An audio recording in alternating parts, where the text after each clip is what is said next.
Hello, hello, hello. This is Truth Be Told. This is Dr. Walter Aka.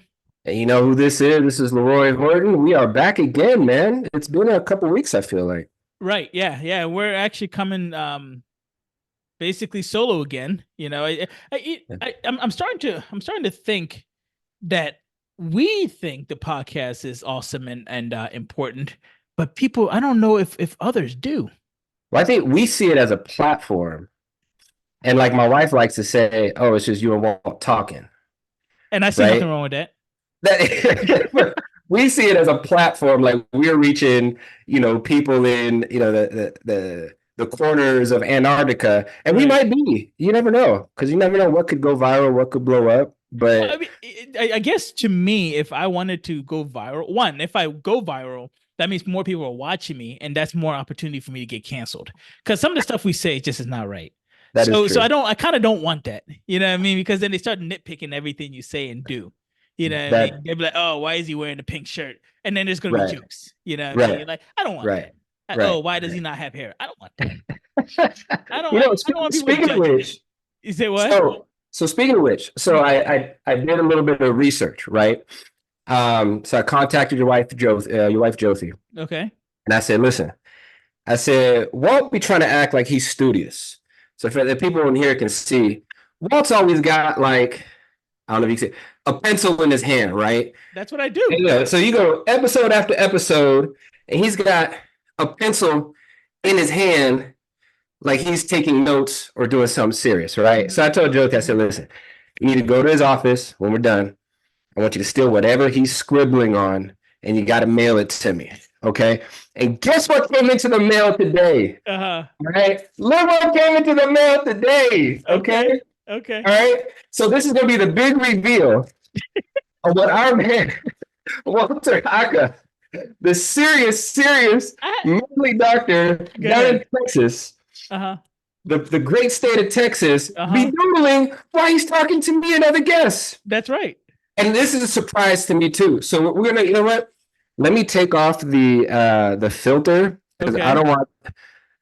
Okay, so choose my virtual background. So the funny thing is now I'm actually going to have to sue her because this is private property that she stole. So okay, continue. It's This is public just domain. That's the way I see it. It's shared. What's it called when a wife and husband share property? shared domain. It's communal property. Well, Listen, I don't care what you say. I'm suing somebody. okay. This All was right. Go And you know ahead. what? I got to be honest. I part of me had high expectations. Like maybe Okay. you were quoting, I don't know, quoting Leviticus or writing down, papers There from the been times. 1950s, right? The Yeah. Stillman brushing method and all that. Uh-huh. This is what we got, y'all. This is what we got. Y'all remember this? Y'all remember these S's we used to draw in high school? Okay. We got a couple of them. Uh-huh. We got a Hello Kitty. We got Uh-huh. Chris Brown in bubble letters Uh-huh. and some hearts. I don't even want to explain that. But just so y'all know, what this studious man be sitting there with his pencil, like, Oh, okay, yeah, yeah. let me just go ahead and That tell makes sure the everybody. public knew Let what me you were go ahead and studying. let me go ahead and tell everybody that this is what they call fake news. Okay. I don't know what kind of debauchery, kind of ridiculousness you decided to pull up, but I'm gonna tell you right now, this is fake news. One, I'm not that artistic enough to draw that. Everybody knows that. Okay, I do stick figures. My patients know. I can't even draw a tooth. Like, Was that too detailed of a tooth drawing to be you? Was that like that's not my handwriting when I draw a tooth? I'm like, That's too I'm like, good, if it looks like a tooth, that wasn't me. If it looks right? like a tooth, that was not me. But that was a good effort. But I'm still suing my wife. I'm still suing her for something. I will find a reason to sue her. You know, and and then I'll get mad later on when I realize I'm suing myself as well. But that's Yo, another story for another yo, day. we should do like a wife episode. Bring the wives on and put them on the spot. I'll be honest with you. I've tried for God. This podcast has been going on for since 2017. She has Mhm. yet to come on, and she does not want anything to do with it. Really? She'll listen and give critical, I mean, just advice, And Yeah. it's more like you need to go ahead and check the spelling on this, and you need to check the spelling on that. That's what she does, you know. But to come on, yeah, right. That's not happening. Yeah. That's I not feel happening. like my wife would love it because my family is a roasting family. So when you see us around the dinner table, it's nothing but everybody roasting each other. And it took a while for me to get used to. So I feel like if she came on, that would be her stage to You know, just do like a full-on roast of Leroy Horton. let me go ahead and make a note to self. Contact the missus, and one, she needs to send me something. Surprise she needs guest, right? she needs to send me something personal of yours. If you have a Rolex, I would take that. Right. It's not called stealing. It's what communal. What you call Communal it? property. Exactly. Communal donations. That she just sent to me. But let's stop before people stop listening to this. Let's jump into so the funny thing is now we're getting a lot of people just basically asking questions. If they listen, they're like, oh, why don't you guys talk about this? Hey, why don't you talk about that? And I'm like, okay.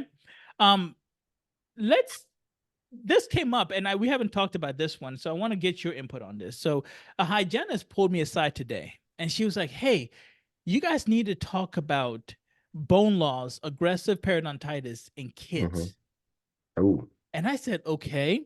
So if for those that don't know, aggressive periodontitis, that's basically when your body responds to the bacteria in an aggressive manner, and we basically start losing bone around the tooth. And if somebody is like, I don't know, 20 years old, and you see a lot of bone loss around a molar or a front tooth, that's usually aggressive periodontitis, especially when there isn't much to cause that bone loss. Did I explain that well, you think? pretty much. I think people don't realize that periodontitis is almost like with arthritis, right? It's inflammation gone awry and it damages your own body. And so that's how it is in your mouth with your gums and your bone. That's And if you just happen to be a hyper-inflammatory person, then you're going to get a lot of subsequent, destruction of your own tissues right. when you're not keeping your teeth clean. I like to use the analogy like this, right? With aggressive, I like to use the analogy of, imagine if you went to war, right? And you see one enemy, and instead of saying one enemy, my good guy, we're gonna attack 1-on-1. You say one enemy, oh yeah, let me go ahead and bring the tank. Let me go ahead and bring the the bazooka. Let me bring everything, and I'm gonna destroy that enemy. And sure enough, you do. But what happens? You also destroy the land around it, and let that land be what? Bone. So think of it like that. As your body just went nuts, saw one enemy and said, I got you, and I'm gonna attack with everything I have. But it ends up destroying the bone around it. You may kill the bad guy, which is bacteria, but you also destroy soft tissue, bone, and everything around there. And she mentioned, she goes, well, so can you talk about kids that have bone loss like that and what they can do? And I said honestly, I haven't seen it except for in teenagers. That's the earliest I've seen. Like, I think it was like a 16, 17-year-old. That's the youngest I've seen. And she said she saw it in a 7-year-old. And I said, that's very, very unusual. Because the teeth, the molars, because usually when it happens for localized, meaning like just a small amount of teeth, it happens with like your molars and your front teeth. Why? Because they're the first to come into the mouth. They're the first adult teeth to come into the mouth. And so when they come into the mouth, your body just goes at it, right? And when we're kids, we don't really brush and floss and do anything that well, right? But I've never seen it on a 7-year-old, but I have seen it on teenagers. And that's why I think it's important when you're a teenager and you go to get your teeth cleaned and everything, they take x-rays, right? Because you'll never know, because everywhere else could be fine. You'll look and you're like, oh, I'm not really bleeding much. And, your gums look okay, right? Yep. But underneath, you have bone loss. You basically don't have any bone around the teeth. And then all of a sudden, and I say all of a sudden in quotations, but I'm being facetious, but like all of a sudden your teeth start getting loose and you're trying to figure out why. Or your teeth just start developing gaps. Right. So can you kind of give just a simple example or a simple explanation of what to look for when it comes to bone loss and when it comes to something like that where it's really aggressive and you start to lose bone very rapidly? Well, I think the key thing is if the doctor mentions bone loss, and you're under 20, that should be a red flag, right? Part of the beauty of being young is that you're still resilient. Your body is bounces back, can handle insult quite a bit. And usually we see bone loss in people 30 and over. And it's a super high prevalence the older you get, right? And if you're young and the doctor says bone loss, especially if it's in the back teeth and the front teeth, as you said, there's a couple things we have to start looking at. Is there a genetic predisposition to this condition, right? And we know that there's certain genetic mutations. Not to get too technical, there's an IL-1 basically polymorphism, which means your body, for whatever reason, is going to be super duper turned up when it comes to bacterial presence, right? And when you say genetic component, we're talking about, I always ask, what about your mom and dad? Did they have bone loss? Did they lose their teeth at a young age? Did they lose their teeth? Did they have your siblings, your brothers cousins, and sisters? That's and right. so forth, because it can be hereditary. Right. It could be from which part of the world you're from, because we know that in different parts of the world, there's some extremely active virulent strains of bacteria that if they're passed on from mother to child, that can also exacerbate that bone loss. What parts of the world are you thinking? So it's typically like the North African region, so if you're talking, Morocco, Egypt, anywhere along that kind of northern and western coast and northwestern coast of Africa. I see a lot in Ghana, Nigeria, along that western coast as well. Right. In Houston, especially because we got a big population, Nigerian population. So I definitely see a lot in that too. Yeah. And that is your cue as a parent to say, all right, we're going to be super aggressive. So you're going to be getting a deep cleaning where the doctor, the hygienist is going to get you numb, and they're going to get deep in those gum pockets and clean out all that bacteria. They might put you on antibiotics to kind of give you that boost in the beginning. And they're probably going to want to see you every 3 months, for maintenance cleanings. And, especially because teenagers aren't the greatest at doing a good job at home anyway. But because the thing is, without bacteria, you don't get propagation of disease, whether it's the aggressive form or the non-aggressive form. So the better you're doing at home and the more compliant and diligent you are about getting into your dentist on their recommended cleaning schedule, you can stave off some of those effects. The silver lining is with that type of what we used to call juvenile aggressive periodontitis, there's this period early on in life where you see this burst of bone loss.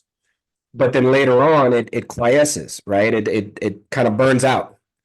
And so if you catch it early, if you screen your siblings and your cousins, so anyone that may be showing signs can catch it early, you can, prevent a lot of that destruction. And then past a certain age, that your body just kind of fizzles out. It's not going to be as destructive as it was when you were younger.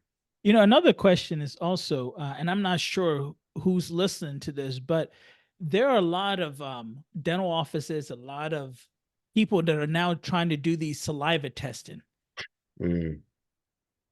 And, I'm going to reserve my judgment for right now, but you've seen these saliva testing.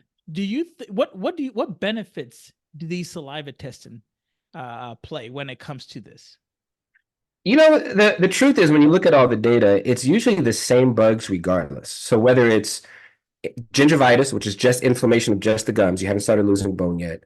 Whether it's run-of-the-mill chronic periodontitis, so you started losing some bone, even if it's not aggressive, or it's really aggressive. In general, it's the same culprits. So doing those tests really isn't going to change what we do. The only time it may change what we do is if you treat the gum disease, the patient is brushing, they're coming in for cleanings, and you get what's called refractory disease, meaning for whatever reason, these bouts of inflammation, bone loss just keeps coming back. Then you might want to do not a general saliva test. You might want to go into one of these affected sites, if it's a back tooth that's losing a lot of bone, and get a sample from there and have them test not only for what bacteria is present, but if this bacteria has any special gifts. Right? Are they resistant to certain antibiotics? Are they susceptible? Can it be affected by other? That way you might be able to choose the best possible antibiotic to add to the deep cleanings. So that's what I was trying to get you to say, really, is for me, and I'm going to just speak for myself, the only thing that I've ever learned that these saliva tests pretty much helps with is determine what antibiotics you could basically prescribe to the patient to do what? Fight whatever bacteria. Right. But besides that, I don't know any other good reason to do it besides saying you have these bacterias and we got to get rid of them. Right. Minus that, I have no clue. But it's becoming very popular. It's becoming very popular where a lot of offices are charging for these things. And I still don't understand it. But I just keep my mouth shut because I'm only a periodontist. I'm stupid. What can we do, right? We're not the pinnacle of dentistry. We're not we're not oral surgeons. Right? We're not. But to me, again, if it were a family member, I'm not sure what doing the saliva testing is going to do besides kind of confirm that you have these bacteria that give you a higher chance of having bone loss and having periodontal disease. Right. But again, I think people need to understand across the spectrum, it's almost always the same general bacteria that are associated with disease. So you really don't learn too much.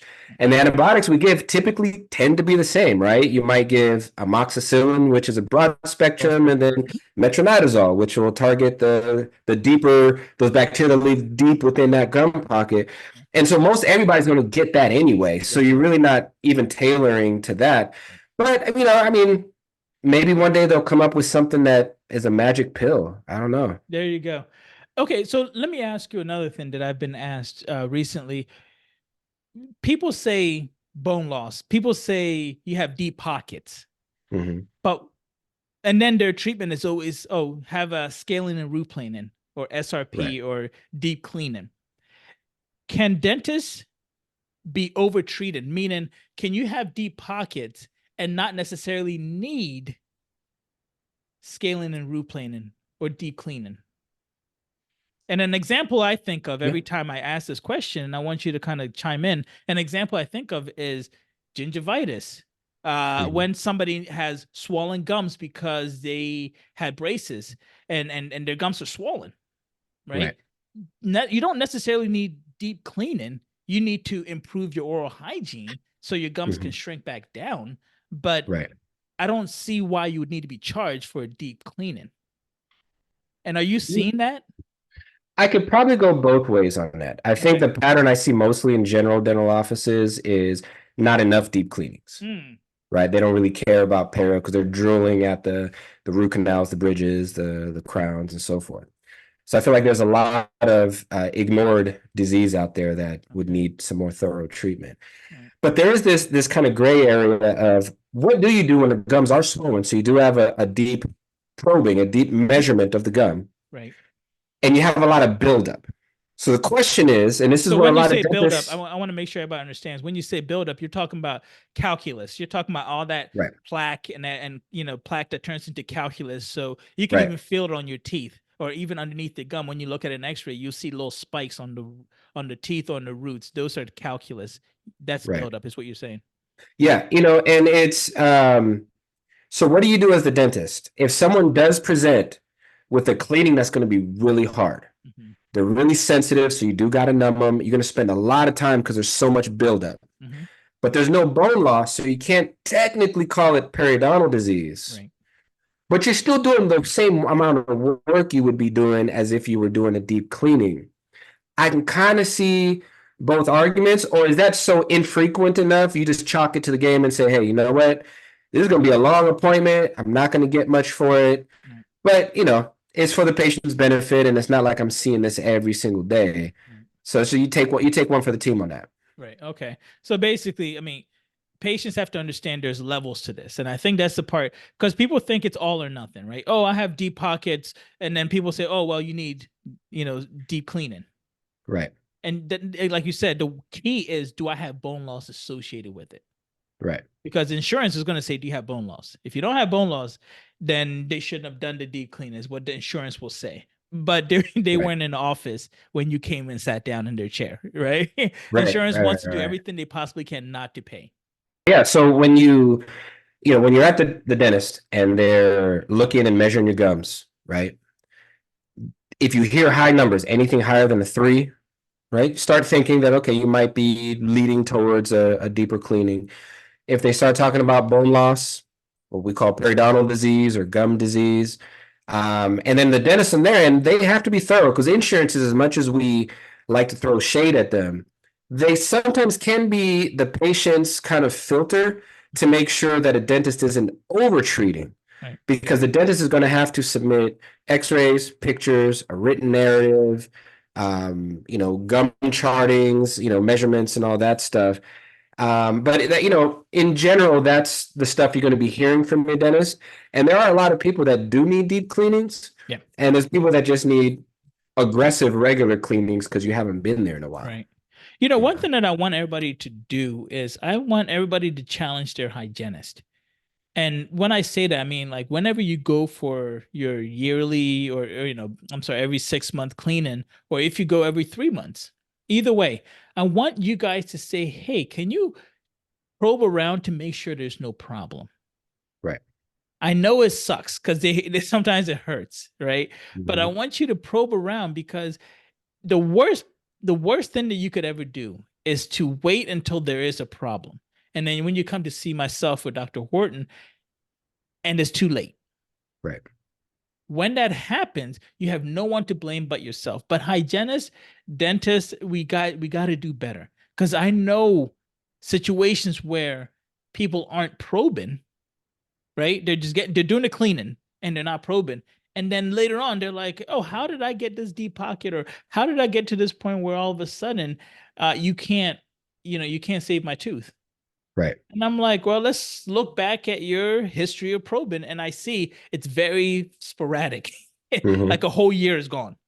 Right. But I went Or every more. 3 months. I went every 3 months and I'm like, I bet you did. But I don't Right. see anything that tells me that. Right. You Right. see? And tell me, what do you think about the business model that would drive patients getting lost in the system of continuous measurements? What do you think is driving that in our industry? Well, just like with anything, you want to do as much as you possibly can, right? Mhm. You want your hygienist, if you're paying your hygienist a certain amount per hour, you want them to be very productive for that hour. Right. And I'm starting to see a lot, and this is dentistry, and I'm throwing a little bit of shade, but this is dentistry. I'm starting to see a lot of, let's put a lot on the hygienist in a small amount of time. Let's put a lot on the hygienist in a small amount of time, meaning something that I know in residency would take me like 2 hours to do, they're doing in an hour. And I'm talking about like those cleanings. Yeah. And I'm seeing that, and I'm like, I don't understand how you could possibly do it that fast. I really don't. And the one thing about residency, which I kind of look back and think it was beneficial, was we had to do our own cleaning. Mhm. So we understand what hygienists go through.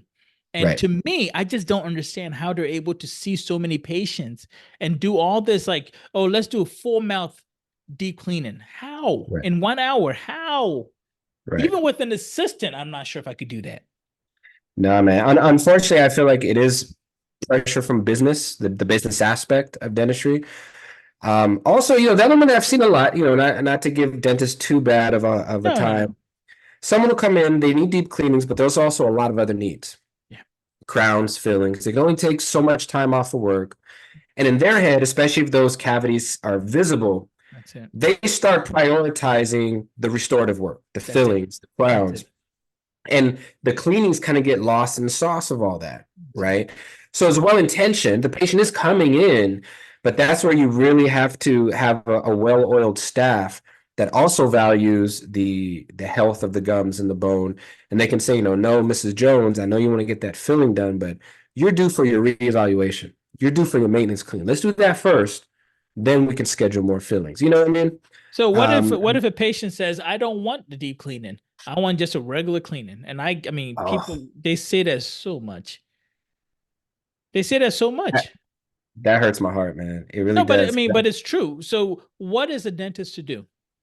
Do you say, hey, all right, just give them the regular cleaning so that we can get to the other stuff? Or do you say, nope, I'm going to turn you away? Because if you do that, I can guarantee you that patient is going to write a bad review.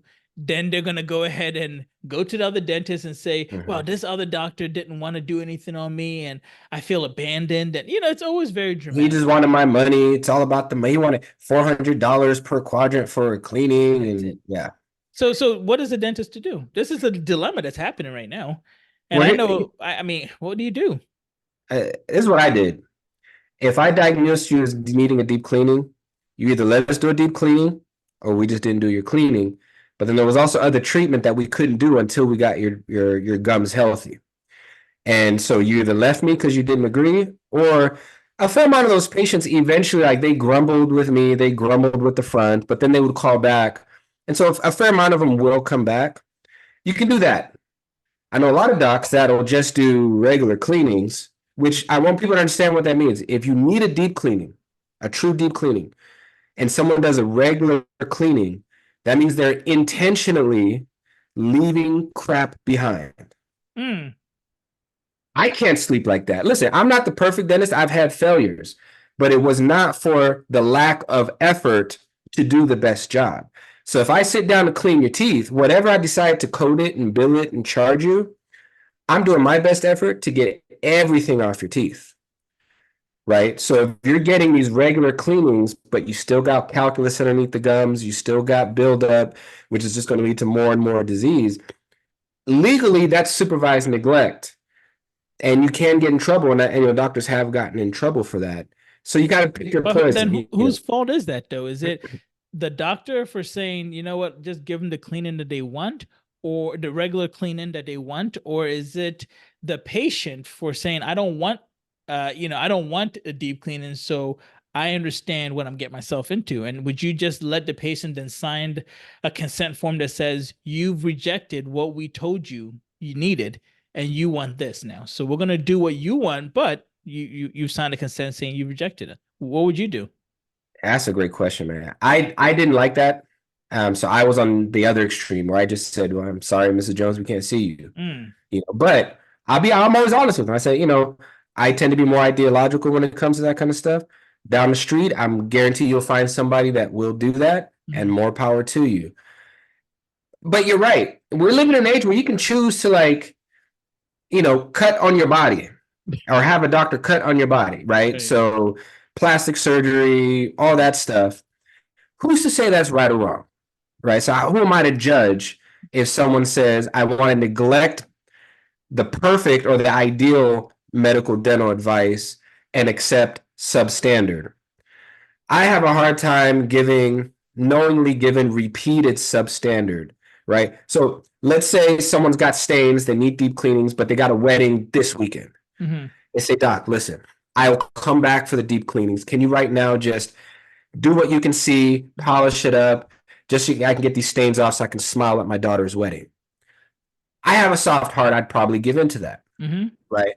But that would be the only time I did it for that patient. And I would document that and then insist in the notes that patient, if they schedule for another cleaning, it's got to be the cleaning that I diagnosed them with. So I feel there's a gray area, and I don't know if I'm right or maybe I'm just too idealistic. Where do you fall on that? It's a tough situation, and I can actually see both ways. In the end, it's, well, if they leave, then did you benefit them in any way? Maybe they might change their mind later on. I just think it's one of those things where it's okay, fine. If you want to go ahead and get a deep cleaning, like I'll be honest with you, I'm hard-headed. Right. I'm hard-headed. I think anybody knows me knows this. And if you haven't by now discovered that I'm hard-headed, then you'll find out. I'm hard-headed, right? So for me, it's sometimes my way or no way. I've literally turned patients away when I'm like, you need to have bone graft and membrane done, basically add in bone to keep the volume when I take a tooth out. You need that if I'm going to place an implant. And they're like, well, the other person did it. I'm like, then go to the other person. Facts. And I've said that, I'm not trying to be disrespectful. I'm not trying to be mean. If you take it that way, that's my fault. Again, reason why I probably should be canceled. But I basically have to be honest and tell you, this is what you need. Because in the end, I wouldn't want somebody to give me a half-ass situation. Right. I wouldn't, just because I want to moan and groan about something. Like if I go to get my car inspected and they find that my brakes need to be replaced, that sucks. That's a lot of money that I have to pay. But I also have to think about, well, if I don't do that and my brakes give out on me and I have my kids or my wife or somebody in the car with me, Mhm. I'm responsible for that because I said no with this situation. People may think, oh, well, he's being dramatic, but I'm not, right? Right. If someone says you need deep cleaning and you say no, just give me regular cleaning, and later on you get an infection and you lose that tooth, you can't blame anybody but yourself. Right. You will try to blame other people, but you know for sure you're not going to blame me. Right. You can blame that guy or that girl, but you're not blaming me Right. because I'm not one that turned you away.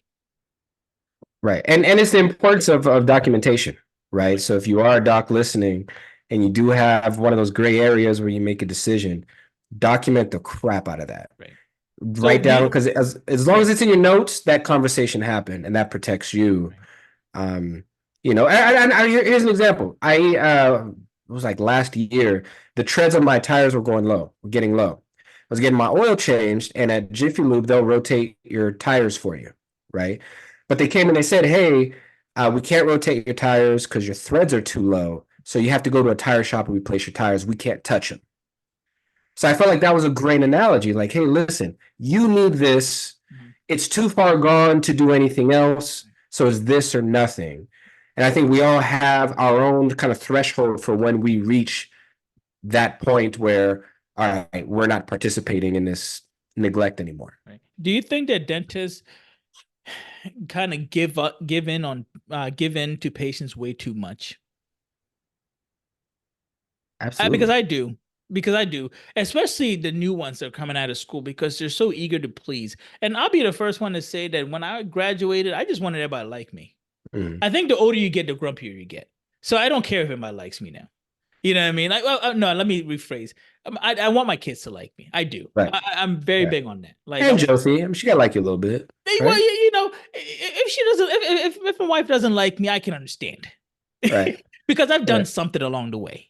Right. Most of the time, it's because I've done something along the way. So she has the right. My kids, you know, I do dress up and I do a lot. So I want them to like me. Right. But anybody outside of family, friends, not at this age, bro. At this age, like if you don't like me for who I am at this age, that's it. You know, that's it. That's it. You and I can guarantee you, I have people that just don't like me because I'm me. Don't like me because I like Ghana soccer. Don't like me because I'm an Eagles fan. I can guarantee you I have multiple people that just don't like me, right? And that's okay. But the one thing they can't say is, well, he ripped me off. He didn't do whatever he needed to do to the best of his abilities. They can't say that. Right. They can say he's a jerk. They can't say he doesn't know how to talk to people. Maybe. but you can't say that he didn't do the best of his ability. Like, you can never say that, because every single time, to a detriment, I've had things that have failed and I've done it for free, or I've given people's money back. I'm okay with that. I will sleep tonight. But what I can't do is say I saw something and I ignored it. I just can't. I can't. It's just, I'm hard-headed. But you know, I say this to say, honestly, when you're young, you come out of school and you want to be busy, and you want patients to like you, and you want patients just to say you're great. You know, and now with you know, social media and everything like that, you want people to be like, hey, you're amazing and you're great and all this other stuff. But where is the line? Where's the line? Or you want to impress your boss. I've thought about that. You know, you're a young grad, you know, you're under the microscope, you got this job. Last thing you want to do is have, even if it's one patient a week, walk out mad, because that's what the staff are going to report to the owner, right? That's it. Oh, it's the second patient they done pissed off. And maybe they're not a good fit, you know. And we already have the issue of being a good fit as providers of color, right? We always feel like we're on a microscope. So we can't afford to have, you know, bad interactions.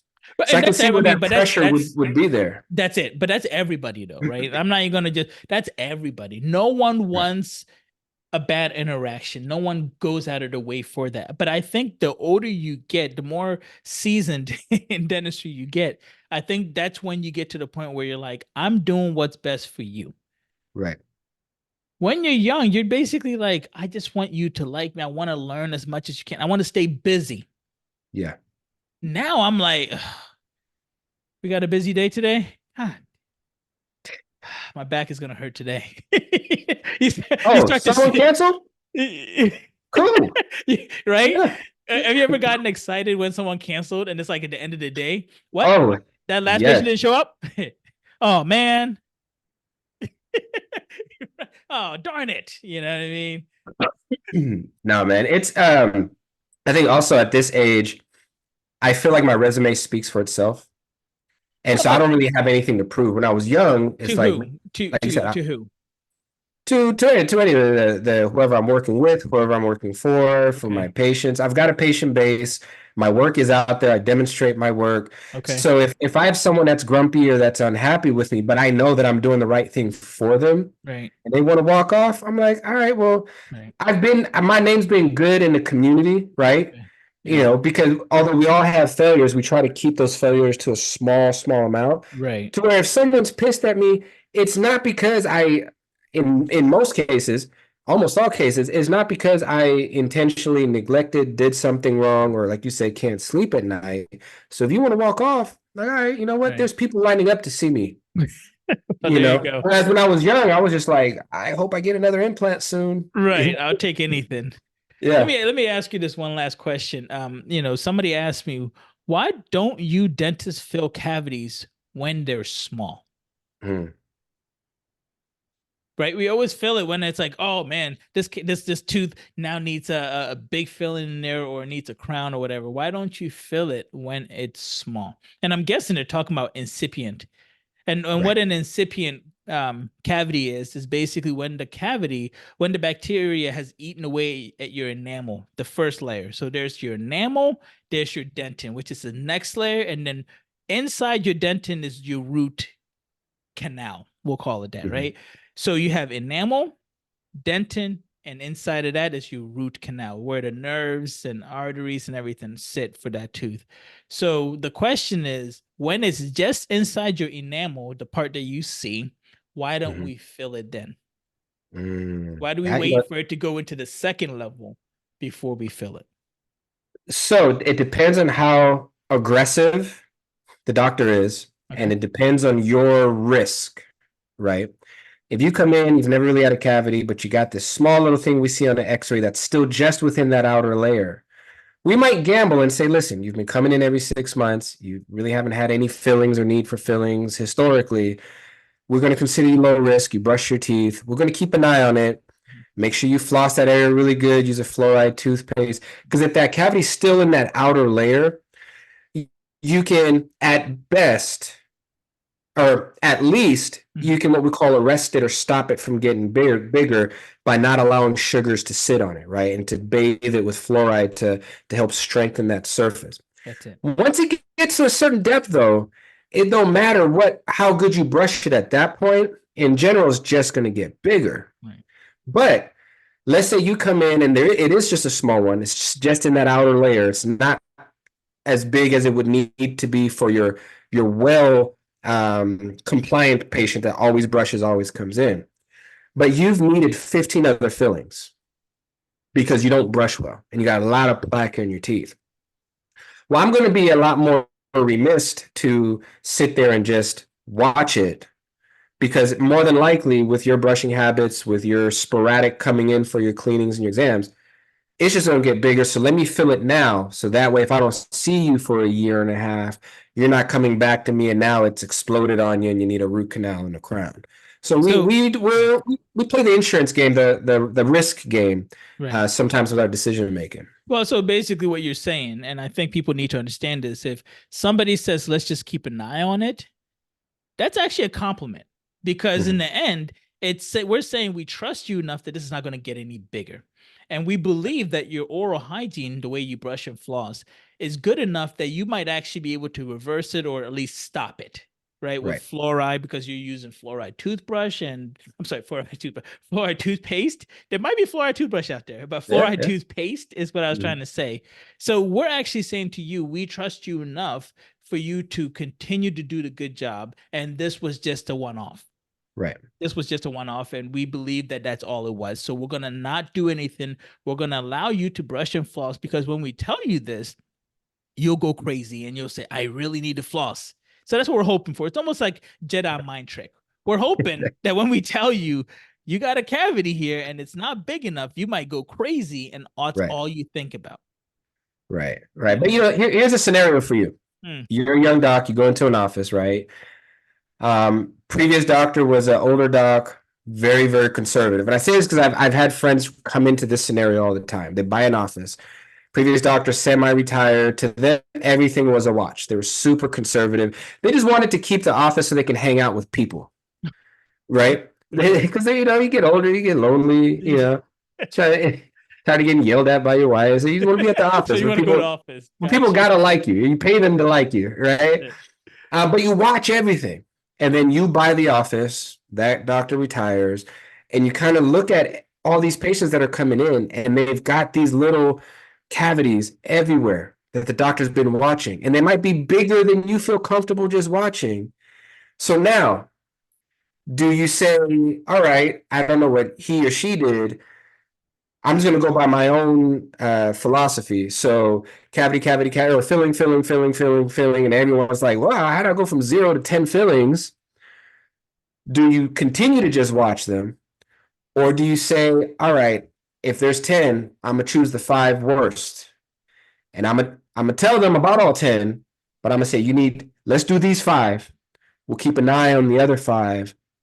And then maybe in the future, you never know, they might surprise you and if they don't change, or in the future, you start adding the fillings. How do you approach that situation when you're not really wrong, but you're not right? Neither was the previous doctor. Like, how do you do that? Well, I mean, I guess the first thing you have to understand is they're going to look at you as a money grubbing young dentist that just wants to make money, right? Because the previous dentist who was telling them everything they wanted to hear, and they liked them because they've been going to them for 5, 10, 15, 20 years. And they never had an issue. They never had a problem. And that patient does not have a problem in their mind because nothing hurts. Right. You are going to be the bad guy. But this is when you come down to, what do I feel comfortable with? And one thing that I think patients have to understand is, what one dentist thinks needs to be done, another might say, let's take a look. And there's this weird thing that's happening in dentistry where not everybody's going to come to the same agreement. Right. So again, I think in one of the episodes we talked about getting a second opinion, getting a third opinion. And we said the same thing. You said something that was really great. You were like, don't tell the other dentist who you're getting a second opinion from what the previous one said. Right. Because they'll just do one less and you're going to be Exactly. Right. Another thing that somebody asked me was, well, where's this money coming from the second opinion? And I said to them, well, the first office took x-rays. They took x-rays. They did a bunch of stuff that's technically yours. So you can go to the second office and you can say, I already have x-rays. Right. Now you saved money on the x-ray part of it. Because they don't need to take more x-rays because you brought them over. You can do that. You can say, okay, I want a second opinion because guess what? If you don't find as many cavities, crowns, or whatever, I've saved thousands of dollars. Right. So guess what? That $100, $50, whatever that you're going to spend on that second opinion, you just saved thousands of dollars. So we have to start looking at it from a numbers game and saying, but in the end, honestly, it's based on what you think it's necessary. Dentistry and x-rays are so subjective. I've heard somebody say, oh, well, we're going to have AI, evaluating x-rays for cavities, periodontal disease. Right. And I was like, that's awesome. And they have programs that do that. But here's the funny thing. Guess who trains that AI? Dentist. So we're basically training the AI to think like us. So what do you think that AI is going to do? Think like you. Right. If I'm aggressive, that AI is going to be aggressive. If I'm, let's just watch everything, that AI is going to say, cool, that's how I should be as well. And let's watch everything. So I wonder if they calibrate the AI. You know how with like your phone, you can you can set your preferences. Right. I wonder with AI, when it becomes more accessible, can you make, like it's like decreasing or increasing the sensitivity Right. of And whatever algorithm that is telling you something's a cavity, something's not a cavity. and that's what I'm Uh, saying. They yeah. basically learn from you because you program it. That's so far the software that I've seen. You tell it Mhm. like, oh, this is I want you to measure bone loss from this point of view. I want you to Ah, measure from this, and I want you to go as deep as this. This is when I need to fill it. So right. then the AI says, cool. So what I'm going to do is I'm going to show you red, yellow, and green. Hmm. Green means don't do anything. Yellow means warning, maybe you should do something. Red means you have to do something. And that's Right. all based on what you told the AI is acceptable or Right. what doctors and are they going to get a higher success rate or a higher predictability? I don't know. But I Mhm. do know that something has to train it. Right. And that something is going to be humans.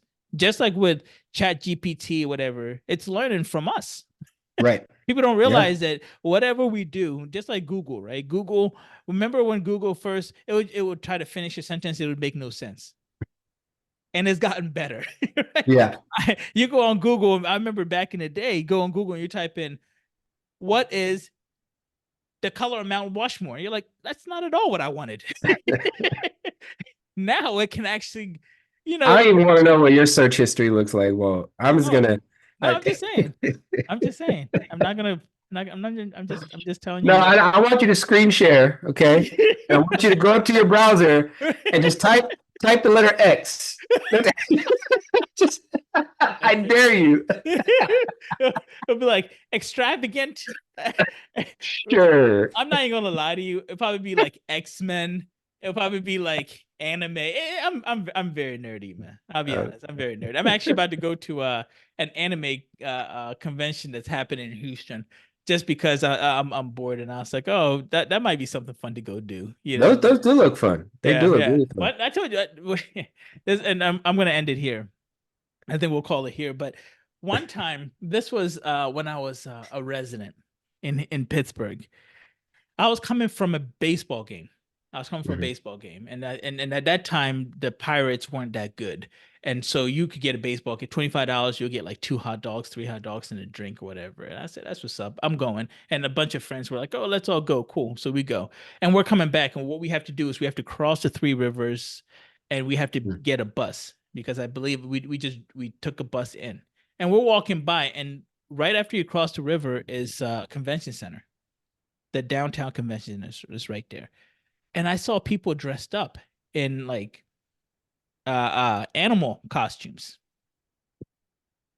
And if you know where I'm going with this, please, Yep. they're dressed Yep. up in animal costumes. And I go, why are all these people walking around in animal costumes? Right. And my curiosity says, I want to go see what's over there. I feel that. Right. Yeah. So I walk through and I go, okay. And I'm walking through. And at the time, they really don't check for anything. So I'm walking through and I'm looking around. I'm like, man, there's a bunch of people dressed in animal costumes. They're fully, I mean, they're invested. They're acting Everybody's like they're animal. everybody's full of fur. Yeah, everybody, and they're wearing little furs. And Yeah. there's a cat, there's a lion. Oh no, like a wolf, and they're acting like their costume. Yes. And I go to one of the security guys and I said, "What's going on here?" And he goes, "Oh man, it's a furry convention." And I said, "What's a furry convention?" Right. Didn't think twice. I just kept walking through. Uh-huh. Then I interact and I'm, hey, can I take a picture? And then I'm like, hey, take a picture with me and Oh this Lord. this character. So I'm Uh-huh. taking pictures. And Right. my friends, I think, kind of knew what was happening, but they let me keep doing this. So I'm taking a bunch of pictures with a bunch of furries. Innocently. I had no You're just clue. like, oh I yeah, posted people this just like online. I posted it they on like Facebook. cats. They I like dogs. posted my furry pictures on Facebook. So everybody's like, what the hell is he taking a bunch of pictures with furries for? I'm thinking, oh, these guys are in costumes. Oh Lord. Why not? I go home and I start doing my research and I realize there's a whole other avenue to this. And I So was you at a can't even furry run convention. you can't even run for president. Because No. somebody will come out and be like plastered on TMZ, right? I don't think anybody would Senatorial want me to. candidate Dr. Walter Aka And I'm sitting there enjoying his like free this, time. and I'm sitting there like this with a bunch of furries around me. Oh, this is what he's into. See, already ruined my career. But yeah, no, it was. I'm not even gonna pretend that I had any clue. I just thought it was. I was like, oh, okay, a bunch of people in costumes, mascots. Right. Who knew? Hey, it's a mascot convention. And the funny thing was, they were like, oh yeah, and the security guy tried to warn me. He's like, yeah, then they go upstairs and they do all kinds of weird stuff upstairs. And I was like, you're really aggressive towards these people. Like, why do you hate them so much? He was angry. He was like, yeah, and then they go upstairs and do all kinds of weird stuff. It was a brother. So I was like, okay, yeah, it is what it is. Like, I don't know why he's you hate mean. the fact that they're staying why at the is he hotel. So mean? Yeah, I'm like, why is he mad that they're staying at the hotel? Okay, and I literally, bro, I took a picture with a bull, like a bull. Not legit. I did. I took a picture with a bull with the. Of course you would. I did. I took a picture. Of course you would. And look, it was cool. Like I was like, that's a dope. You know what I mean? Like Minotaur. It was like a Minotaur. That's what it was. It was a Minotaur. Right? Why are you laughing? It was a Minotaur. So I took a picture with a Minotaur. I thought I was dope. I was like, oh yeah, I can't wait to post this. And I did. I posted it. Later on, I regret it, the post, because now it's on Facebook has it. If I listen, I can never. We're putting two and two together. Whoever's watching these episodes in sequence is slowly putting two and two together. And so I'm not going to say nothing more than that. The problem is, you have something wrong with you mentally. Yes, because you see everything in a very perverted manner. I don't. Listen, I know the story of the Minotaur, though. So I cannot. Your whole story was a good story, but you got super excited when you said you were with the Minotaur. What I'm saying to you, okay? What I'm saying to you is, I ain't judging. I thought I was at like a mascot convention. Come to find out, yes, it was a furry convention. Okay. So it is what it is. We live and learn. And I walked out, and so you didn't even go upstairs. Whoa. You didn't go upstairs. That brother warned me. He said, "Don't go up." He said, "They do a lot of stuff upstairs. You don't want to do it." I said, "Okay." Hey, listen. When black people warn you about something, you got to listen. Oh, you listen. You got to listen. That brother was serious. He was not happy. He was not happy. But he was like, "I'm working where? God damn it!" Yeah, and he had to work there, so he was mad that he was working there. I think he was mad because he was security at that place, but he wasn't securing anything. Right. I walked. I ain't breaking nothing up. We literally walked straight through. No questions. Hey, why aren't you wearing a furry costume? Never once said that to us. Right. He was just like, hey, you don't want to go upstairs. And I said, okay. Listen, if I'm working security or some events, I ain't breaking shit up. If something going down, if it just looks a little weird, ooh, look at the time. Coffee break. I ain't breaking nothing up. You are one of the worst security persons ever. You are the worst. Okay, this is exactly why no one should ever hire you. But yeah, man, that was it. That was my interaction for the first time and last time. That's what's up. And people are always surprised when I know that it's a furry, because I've seen it. Like we went bowling recently with it was my daughter's birthday. She wanted to go bowling, and we go, and sure enough, on the opposite end of the bowling alley, it was a furry group, a group of furries, like a league, like a bowling league. Yeah, a group of furries. So I go, oh, they're furries, and everybody's like, how do you know that? I'm like, college. I learned. Yeah, you learned. You see how I was able to then transfer years later. Yes. Yes, all that experimenting you did in college. Don't say that. Off. Don't say that. Pays don't off. Say that. Don't say that. Don't say experimenting. See, this exactly. If somebody cut this clip and only heard your part, they'd be like, "Whoa, what's going on, Walt?" It's a fair question sometimes, though. It's not a fair question. I mean, you explain it, but as you're talking, the mind is just like, "Where is this going?"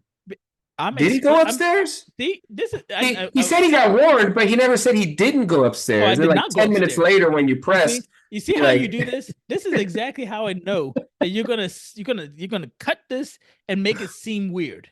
Listen. Okay, it doesn't have to get any weird. We already saw this. Where's the camera? Where was the camera? No one can even see it. Thank God. You know, you got Hello Kitty. It's weird. You got. I'm just saying. Around. You drew it. Look, I didn't y'all. do anything. This is what he was doodling. This is what he doodles when he talks to me. I did not. Okay. I did not. And that look at that picture. That tooth looks like a tooth. I know for sure that's not me. I don't know who lied or where this lie is coming from, but I'm gonna end it here because you're ridiculous. You're ridiculous. Yeah, and I'm just gonna tell you right now, if anybody's listening and is into furries, listen, we don't judge here. We don't judge. We don't judge. If you're into furries, by all means, be into furries. Hey, life is short, man. But it makes you happy. Make sure that you get on our you know, if you have anybody has any questions, remember, the email is realdentist with an S at gmail.com. Email us. I promise you we'll answer your questions. One thing I'm realizing, more people want to know dentistry in this kind of like format. So they do. Or hit us up on Instagram. So there's the Tooth Be Told Instagram page.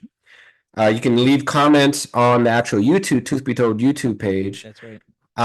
There's my Teach Me Implants page. You can always hit me up. Do you give out your personal? Yeah. Ghana DMD. It's just Ghana DMD.